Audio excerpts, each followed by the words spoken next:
everybody, how you doing? Welcome to the big book.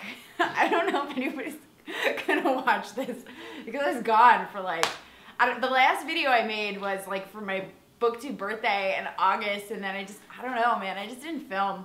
I have still been reading.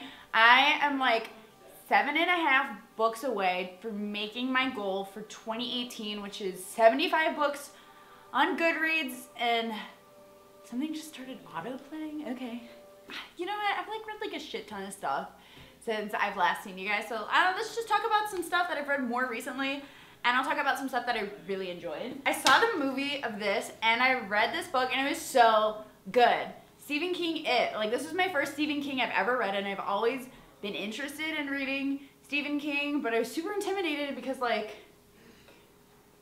it's huge. I don't know if I really want to read such a big book, but I got this on audio, and it was a slam dunk on audio. It was so good, and this is just like one of my favorite books that I've ever read. I loved it. It was so unique and genuine, and the character development is just like, brr! You think you know these people. Like, they are giving you these dirty dog details that you're just like, this is almost like TMI. Like, I am totally into when you read something and it's like, am I reading somebody's diary right now? Like, this is fucked up. This was, it was so good. I read this one, Turtles All the Way Down by John Green. I guess this is like one of my favorite hobbies, is to just read John Green books in one sitting, laying in bed in wintertime. It is super great, and if you have never done it, like, I guarantee it. Having said that, this is like one of his weaker books.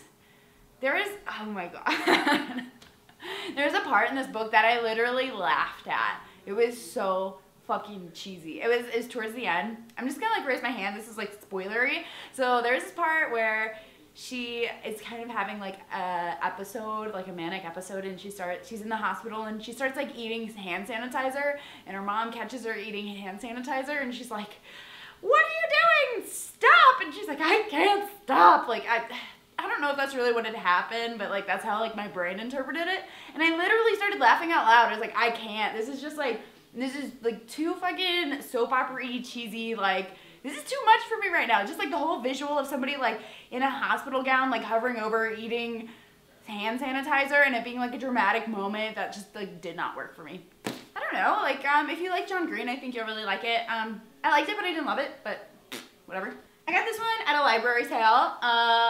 The Husband's Secret. It's super similar to Big Little Lies, but just not as good, but it's still good. Like, I really like the ending. I had a lot of like, I was very gratified by the ending. I was super excited about it. I wasn't super like shook. When I finished Big Little Lies, I was shook. I was like, oh my god, this is so good. Like, this is so stupid. I love this. It's amazing.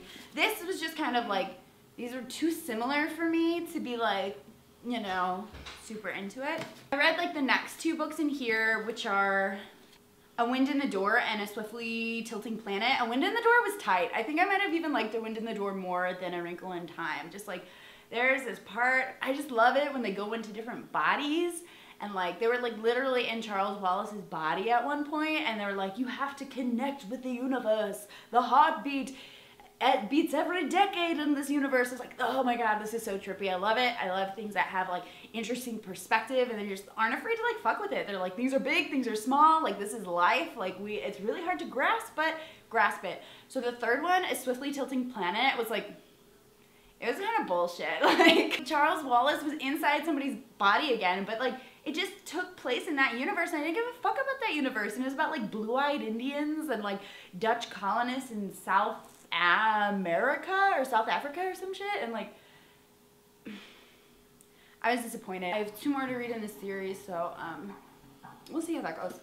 I just finished this, Beauty Queens by Libba Bright. This is my first Libba Bright. This is also something like that I've seen a lot on BookTube, and people like super praise Libba Bright, and this is just kind of like where me and BookTube's taste in books, I think, like super diverge. I'm not like a super YA person, and this was like so fucking, like conceptually it's really cool.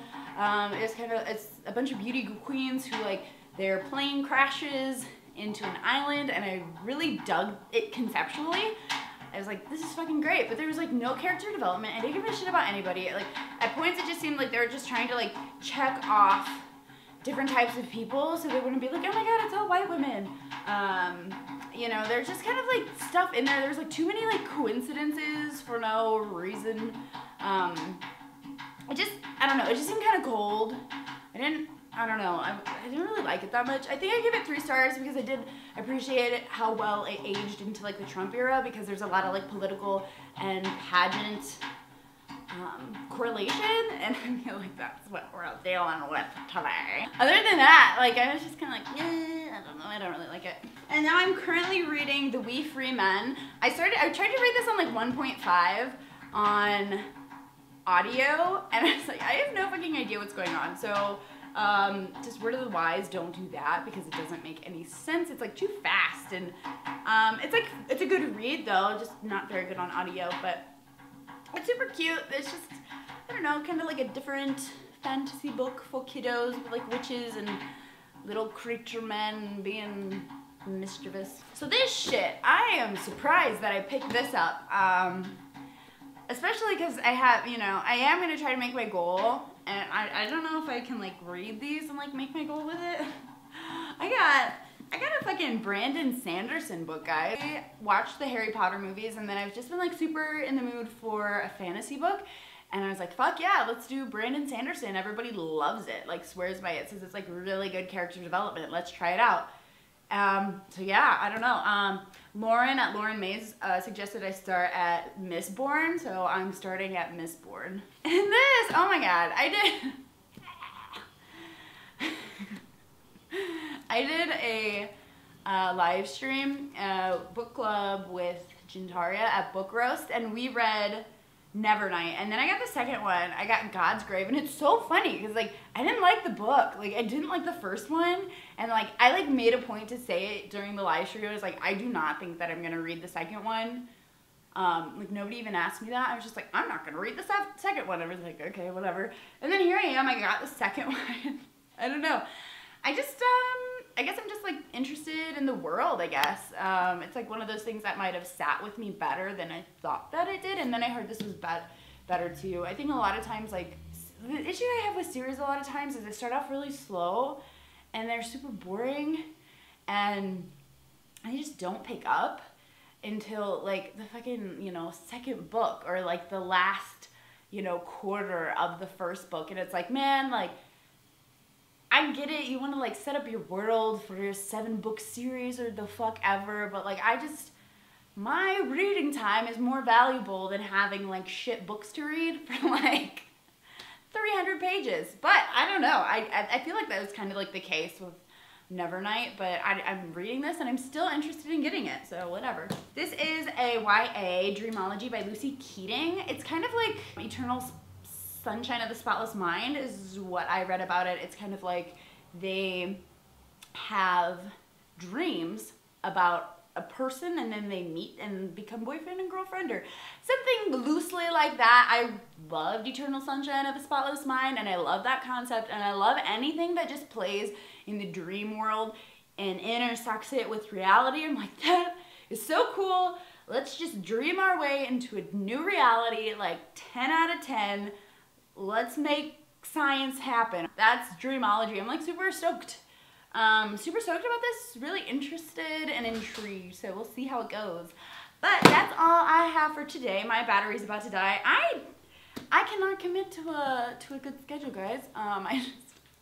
We'll see. I don't know. I'll post when I want to post, I guess, and I'm just gonna keep it super lax. But I do miss you guys, and I do miss booktubes, and I have been on some videos, not that much. I used to be like super religious, like watching booktube every day, like commenting. I've just stopped doing it. I don't know. I love you guys, and I miss you, and thank you for watching again, and I will make a Q&A sometime. But yeah, I will see you guys later. Bye.